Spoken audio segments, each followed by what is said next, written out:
Welcome back. We are now going to get into section 2.3 for MAT095, which gets into solving equations using addition. So we haven't defined what an equation technically is, so let's do that first. By setting two expressions equal to each other, this forms an equation.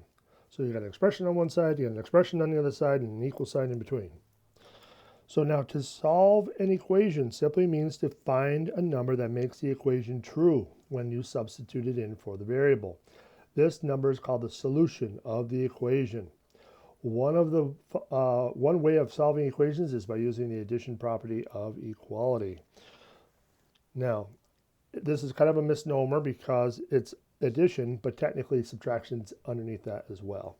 So if we have an equation, now this is a very simple one, A equals B, we can add the same thing on the left side of the equals and the right side. So you can see there's a plus C on the left and there's a plus C on the right, and that doesn't change the equality. It still equals. And the same thing with subtraction. If we subtracted C from the left, we also have to subtract C from the right. Now, we can show this process a couple of different ways. One way is to use the property as a way to show it. You write it exactly the way they're doing it in there. I like to show it a little bit differently, but let me show you both ways, and you can decide which way you like. So let's take an example, a nice simple one. X minus 5 equals 3. Now, if we think about this, what number minus 5 equals 3? I think we all know that the answer is 8, yes. So 8 minus 5 is 3. So we know what X should be when we're done. So let's see how we can get there a couple of ways. So in order to get X by itself, we need to do the opposite of what is being done to X. So that's something that you should always keep in mind. If you're trying to get X alone, you want to do the opposite of what's being done. So in this case, we can add 5 to both sides of the equal sign. In doing so, we get the following. So we have our original equation. You can see we added 5 on the left. We added 5 on the right. But what happens on the left is that this minus 5 and plus 5 are going to cancel each other out. So all you're left with is X. On the right side, we can just combine 3 plus 5 and get our 8. So this is one way to show it, and this is kind of the way the book would show it. The way I show it looks something like this. Now again, you're looking at what's happening to the X. The X is losing 5. They're subtracting 5, so again, you're doing the opposite to undo it. So I'm going to just put a plus 5 right underneath it. And I'm going to put a plus 5 on the other side of the equals as well, and I'm just going to combine it with the 3. So we can see that the two 5s cancel each other out because one's positive, one's negative, which leaves you with your X, and on the other side we get our 8.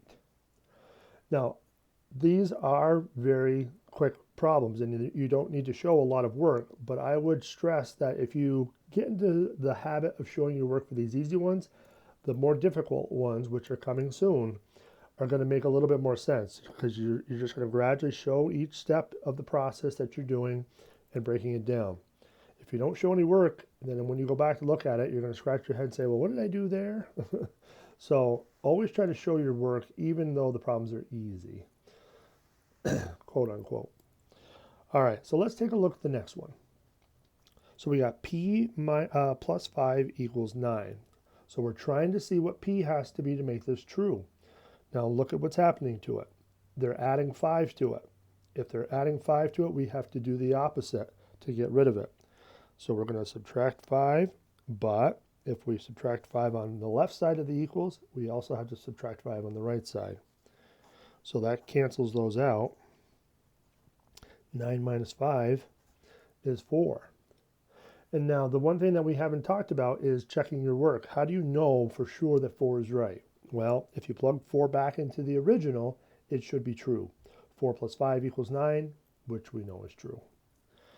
All right, let's take a look at the next one. R minus 12 equals 18. Well, so again, we want to get R alone. So they're taking 12 away, so we have to do the opposite and add. But then we have to add on this side. 18 and 12, well, if you don't know, you can use a calculator, but it is equal to 30. And so 30 minus 12 is 18. Now, the problems do get a little more interesting, so don't be too bored yet. All right, so now looking at this problem, we can see that our variable is on the right side of the equals. Not a big deal. We still have to look at what's happening to it and undo it. So they're adding 3 to n. So we don't care what's on this side. All we care about is trying to get n by itself. So we need to get rid of that plus 3, and we can do it by subtracting 3. So those 3's are now gone, and all we have on the right side is our n. So now we just got to be careful and combine these correctly. So a minus 5 and a minus 3. Minus 5 and minus 3 better be a minus 8. So be careful on combining those numbers. Those negatives will always try to throw you off.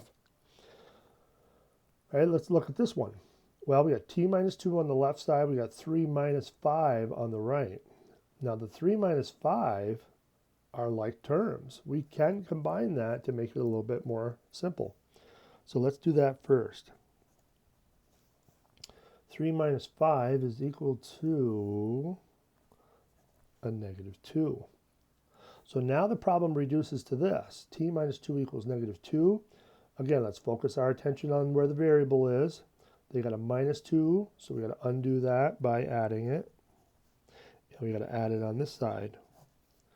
So the 2's cancel on the left, and we're left with the t. But wait a minute, the 2's cancel on the right as well. So what are we left with? Yeah, we're not left with anything. So we have to put something though. So we're going to put 0. So 0 is nothing. So in this case, the answer is 0. So 0 is going to be the solution sometimes. Not a lot, but sometimes. So just be careful. That's not a wrong answer. It's just a weird one. All right, let's try a couple more, and that will wrap this section up. We got 10z minus 9z equals negative 15 plus 8. Well, we got a little bit of work we can do on both sides of the equals before we worry about doing the opposite. So let's combine these first as is. So what's 10z minus 9z? Well, 10 minus 9 is 1. So we got a 1z. Ha ha ha ha ha. Yeah, I think I need some applause for that. So you got a 1z on the left. Negative 15 plus 8 is what? Negative 15 plus 8 better be a negative, so a negative 7. Now remember, you don't need a 1 as a coefficient in your answer. So if you left it like that, I would take it, but try to get into the habit of not keeping those 1s in there. Otherwise, you'll have a 1z. All right, let's do this last one. Wrap this video up, huh? Negative 2 plus 11. Negative 2 plus 11 better be a positive 9. 2b minus 9 minus b. Now remember, there's a 1 in front of that. So 2b minus 1b. We can combine those, which gives you a 1b. And we still got the minus 9 in there as well.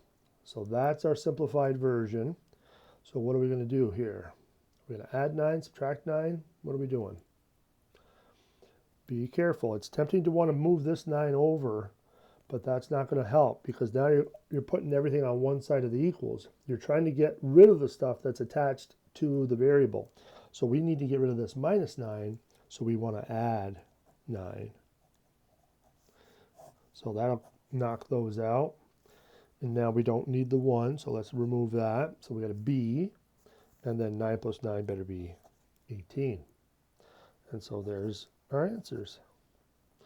All right, now this is going to get more complicated. So if it's easy for you right now, that's good. It's going to get more complicated once we add in another rule. So we looked at the addition rule so far, addition, subtraction. Next rule is multiplication, division. So we'll see that in the next video. See you soon.